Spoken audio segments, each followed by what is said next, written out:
Welcome back to my YouTube channel. Make sure to like and subscribe to the channel for more interesting stories like these. Now, let's get into today's story video. Confront the AP. I'm looking for feedback from others who have been through something similar. Mine, male 31, and female 28, wife of 5 years, 14 high school sweethearts. I became preoccupied with graduate school and working 2 jobs. She began a new pastime, and the AP, male 4 to 5, filled the void. AP is unmarried. They had once on a vacation last month, and she instantly left me for him. I discovered via my investigation that they had never been intimate before. We'd been 1 month since D-Day. She has a new residence, and she claims she doesn't remember who he was to her. BF/GF, friend with benefits, etc. They are, nevertheless, still seeing one other. I knew who he was. He knows who I am and has bought me a couple beers. My concern is if I will be able to live with myself if I do not confront him about it. I'm certain that I'll be able to keep my cool and avoid becoming physical. I simply want to approach him and yell, "What the are you doing?" Begin conversing. I'm not expecting it. Response from him. I'm not searching for an explanation. I think all I want to say is that I'm not happy with what's going on. Thoughts? Thank you very much. For the time being, I've opted not to confront. He's a jerk who does not deserve my emotional suffering. Update 1. We're regressing. Background: high school sweethearts for 14 years, married for 5 years. She, 29 female, dumped me, 31 male, in favor of a 45M male from her pastime group. She informed me about a 6-month EA program that concluded with a PA position. She ended our relationship due to a lack of intimacy. I believe she became to the dopamine rushes she had during her EA and forgot I used to make her feel that way. She now has her own apartment, where he spends the majority of his evenings. It's been nearly 2 months after D-Day, and I'm in desperate need of assistance. We're still in North Carolina, which is incredibly convenient. My recovery seems to be reversing in the past week or so. I was in a decent position till that point, but now I can't quit hating myself. I know it's not my fault, but I can't quit thinking about things I wish I had done differently. This isolation offers me much too much free time to daydream. I eventually got to the point where I was just thinking about her for around 6 hours a day rather than the whole day, but now I'm back to 8-10 hours each day. One of our common friends asked whether it would make me feel better if they ended up marrying, as if it wasn't just a fling, but she fell in love with him. Obviously, my response was hell no. But I can't hit it out of my thoughts, as if she knows something I don't. It irritates me. I've told this buddy not to bring up the subject with me again. I know she's the one who's broken, and I was a decent husband, but I can't stop hating myself for not being the man she needed after all these years. Thank you very much. Update 2. It finally occurred, according to the second update. Background: my 5-year-old wife. We were 14-year-old high school sweethearts. Cheated on me with an older guy while on vacation with her boxing group. It had been a 6-month EA, culminating in a PA and her leaving me for him. I'm now going through a divorce. Update: in 4 months I can't help but giggle at the insanity of 2020, and we're only halfway through. SDBXW and I have been NC for about 3 months. Our divorce papers have been filed uncontested, and our hearing date has been set for the end of June. Theoretically, it should all be finished shortly. She's been telling everyone that they're no longer together because she fell in love with someone else. Doesn't it sound romantic? Of course, she decides to leave out the whole cheating portion. Overall, I've been feeling great. As much as I despise the quarantine, it forced me to remain at home and grow accustomed to being alone. I now look forward to my alone time. On weekdays when I work from home, I have a highly productive and healthy schedule that I follow. I've gone on around 8 dates with a beautiful new lady who is overjoyed to be with me, and it feels great. NRE really feels like a drug, but I have the foresight to recognize that this is what these sensations are. This is the simple part. I've been very honest with her about my circumstances, and she's been quite understanding. When I'm having a difficult day, typically brought on by a dream, I tell her that I need some space that day, and she's quite understanding. After 3 months of NC, my SDBXW contacted me saying, "Hey, I was just checking in to make sure everything was well with you. If you need to speak to someone, I am available." For want of a better description, this message truly messed with me. I'm sure most of you can identify. I felt grief, rage, uncertainty, and everything in between. I had a few responses typed down, but I erased them all as well as the content.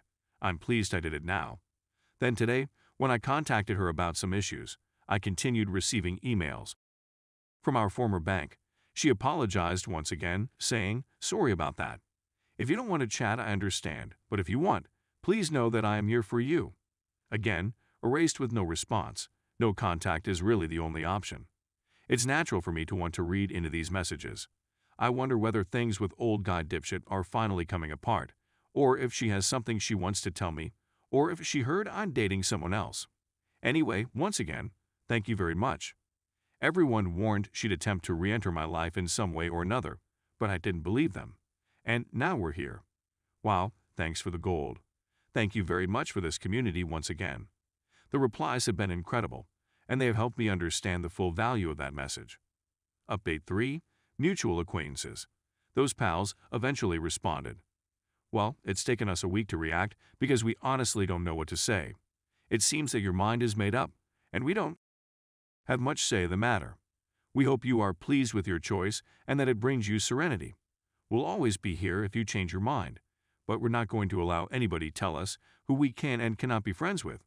We're all adults, and what occurred between you two is your business. We really hope that this isn't the end of our relationship, but the ball is now in your court. I also discovered that they are in an open relationship that is not functioning. This might explain why they are more forgiving of her conduct than the normal relationship. Last night, I got into an altercation with some pretty good mutual friends who continued attempting to console my ex. They continued telling her that there are two sides to every story and that she is in pain as well, still with APBTW. This SMS was delivered to them this morning. Please let me know if this seems realistic. Sorry if things got heated last night. I was outraged not because of exwa activities, which had already occurred. What wounded my sentiments the most was when you claimed you didn't know whose narrative to trust. As I already said, I'm not flawless, and no one is. The truth is that we did not grow apart, and we did not agree to split ways. She had an affair with me. I was used and then abandoned. That is the reality. How individuals perceive and act on that story is entirely up to them. I know you care about her as a friend, which is reasonable, but I can't be your friend as well. I need individuals in my life who believe and trust in me, who aren't also friends with the individual who purposely and knowingly caused me so much pain. I'm not asking you to choose sides. You've already said that you won't. But this continual straddling of the fence does not work for me. When I discovered that my closest buddy had cheated on his wife, I informed him that he was no longer welcome in my life. That is not acceptable to me. Those are my principles. I love you guys and value your relationship, but I've realized that you'll never view her the way I do. I've never had a breakup with a buddy before, and, to be honest, I feel horrible about it all, but I also know that it had to happen. Update 4. Do you think in black and white? 3 different individuals have told me in the past month or so that my thinking has become too stark and white following D-Day, 6 months ago. Every time, the context has been different, and I wanted to check in with the community to see if I'm overreacting. The first is clearly with my ex-WW. When I tell people that I'm not, yet, prepared to forgive her for what she did, and that I will never speak to her again, especially while she's still with her AP. Some friends, from whom I have since separated, tell me that she is suffering too, and that I am being too callous about someone I used to love. I let go of the aforementioned friends because they continued attempting to justify my ex-WW conduct based on what she told them. They also continued to provide her updates on my life even after I requested them not to. Finally, I don't believe I'd be friends with folks who attempt to be on the fence. I told them there was no explanation for what she did, and if they didn't feel the same way, we couldn't be friends anymore. See my post history for more context. My mother believes I overreacted and am thinking in black and white. Today, I was discussing a couple I know who have a really toxic relationship. He was arrested for domestic abuse on her, and he's a drinker. My excellent buddy said that maybe they are simply trying their best, and that it is working for them. She sleeps around, and they met on Ashley Madison. No, I responded that garbage is bad for you. Again, the charge of thinking in black and white. My issue is, am I insane to believe that I do not want these kind of individuals in my life? Have I grown harsh and frigid as a result of infidelity, or do I just have greater clarity now that I've been through it? I've been attempting to be more forceful recently, and I'm not sure how others are reacting to the shift. Any advice would be much welcomed. Thank you. Final update. 9-month update and coping. Hello, everyone. In my case, my male 31, wife, female 28 of 5 years, and we had 14 high school sweethearts. I became preoccupied with graduate school and working 2 jobs. She began a new pastime, and the AP, male 46, filled the void. AP is unmarried. They moved in together after she confessed to having an affair for a year. Divorced in May after being separated in January. We haven't spoken since. If you read my post history, you'll find that I cut a lot of friends out of my life. People who made excuses for her conduct, I subsequently discovered, had a history of infidelity or were in failed open partnerships. I no longer have time for such folks. The book No More Mr. Nice Guy was really useful in teaching me how to put my foot down on this subject. The previous few months have largely been great. On the advice of my friends, I began using a dating app shortly after my divorce was completed to get my feet wet. In hindsight, it was too soon, but I had dragged myself out of the gutter and was sick of staying alone in my home for 4 months during COVID lockdown. I had a decent pattern going and I wasn't blaming myself anymore, owing in large part to the wonderful folks on this sub.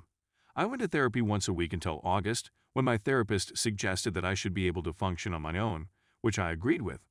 I still have generalized anxiety, which I never experienced before, and it is tough for me to manage. Lifting large weights is absolutely beneficial. In August, I completed graduate school and started a new career, which was tremendously lucky and helped alleviate a lot of anxiety about the future. As it turns out, the third person I went on a date with is a wonderful lady. I wasn't expecting anything so fast, but the goal of going on a date is to meet someone like her, so I persisted. We've been dating for 6 months and everything is going swimmingly. I'm an open book about what occurred, and she knows I'm not perfect, but our communication is fantastic. I used to be nervous whenever there was a first. Partly because this dating is all new to me, and partly because my former life triggers me. First dates, first kisses, first sleepovers, first intimate encounters, and so on are all part of the process, but they are also difficult. I'm not sure whether it's because everything occurred so quickly, or if it would have happened otherwise, but it doesn't really matter now since it's all in the past. I'm really ashamed to disclose that I, too, suffer from anxiety. However, I believe that is something that we males should be more honest about. Fortunately, my GF has been wonderfully supportive and understanding, but when it occurs, I'm quite critical of myself. It's not something I'm comfortable discussing with my female therapist. I can usually get out of my brain, but not always. My concern is, has anybody else experienced generalized or anxiety as a result of infidelity? If so, how did you overcome it? If you don't want to share your problems openly, send me a private message. Thank you very much.